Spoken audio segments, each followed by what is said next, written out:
Sanatani Talks, the Divine Channel।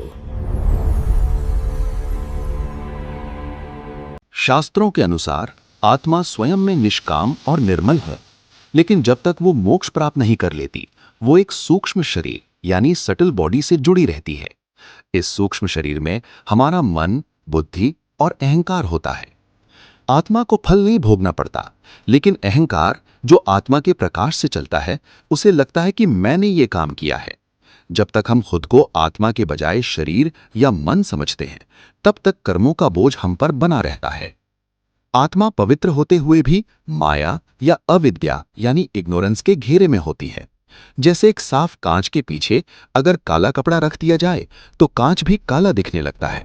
ठीक उसी तरह आत्मा के ऊपर जब सांसारिक कर्मों और इच्छाओं यानी डिजायर्स की परत चढ़ जाती है, तो उस परत को साफ करने के लिए जन्म मरण का चक्र चलता है। मृत्यु के बाद केवल स्थूल शरीर खत्म होता है, लेकिन हमारे कर्मों के संस्कार मन के साथ जुड़े रहते हैं। इन्हीं संस्कारों को भुगतने और चुकाने के लिए आत्मा को नया शरीर धारण करना पड़ता है। इसे हम एक कर्ज की तरह समझ सकते हैं। जब तक अकाउंट क्लियर नहीं होता, तब तक ट्रांजैक्शन चलती रहती है। असल में आत्मा केवल एक साक्षी है। भोग हमारा जीवात्मा यानी इंडिविजुअल सोल विद ईगो करता है। जब एक व्यक्ति को यह ज्ञान हो जाता है कि वो शरीर नहीं बल्कि पवित्र आत्मा है, तब वो कर्मों के बंधन से मुक्त हो जाता है। इसे ही जीवन मुक्ति कहते हैं। आत्मा पवित्र है, लेकिन जब तक वो मैं करता हूं यानी आई एम द डूअर के भ्रम में रहती है, तब तक उसे अपने किए गए कर्मों का परिणाम भुगतने के लिए संसार में आना पड़ता है।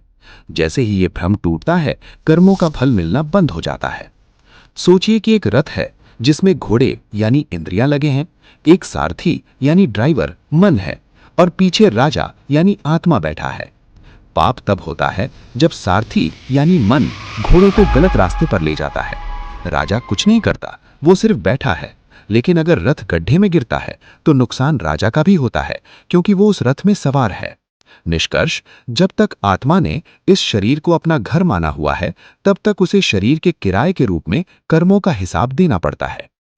आत्मा पवित्र है, लेकिन जब तक वो शरीर में आती है तो उसमें अहंकार पैदा हो जाता है। वो बोलने लगती है, मैंने ये किया, ये मेरा है। जैसे एकदम साफ पानी यानी आत्मा अगर कीचड़ में मिल जाए तो पानी का अपना स्वभाव तो साफ है, लेकिन वो दिखने में गंदा हो जाता है। मृत्यु के बाद वो गंदगी यानी संस्कारों का बोझ आत्मा के साथ लिपट जाती है, जिसे साफ करने के लिए उसे दोबारा जन्म या दुख भोगना पड़ता है।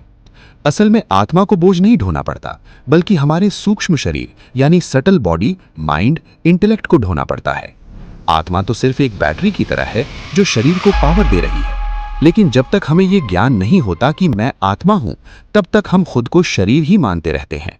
और जब तक हम खुद को शरीर मानेंगे, तब तक शरीर के किए गए पापों की जिम्मेदारी भी हमारी ही होगी। जैसे कांच की बोतल में अगर गंदा पानी भर दिया जाए तो बोतल बाहर से गंदी दिखती है, भले ही कांच खुद गंदा ना हो।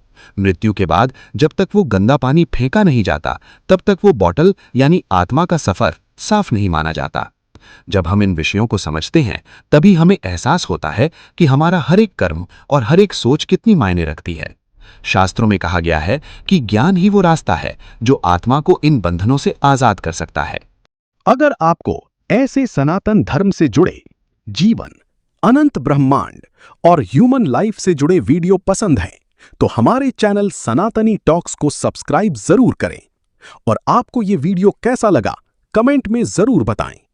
अगर आपके मन में कोई क्वेश्चन या सवाल है तो कमेंट में जरूर पूछ सकते हैं, जवाब अवश्य मिलेगा। धन्यवाद।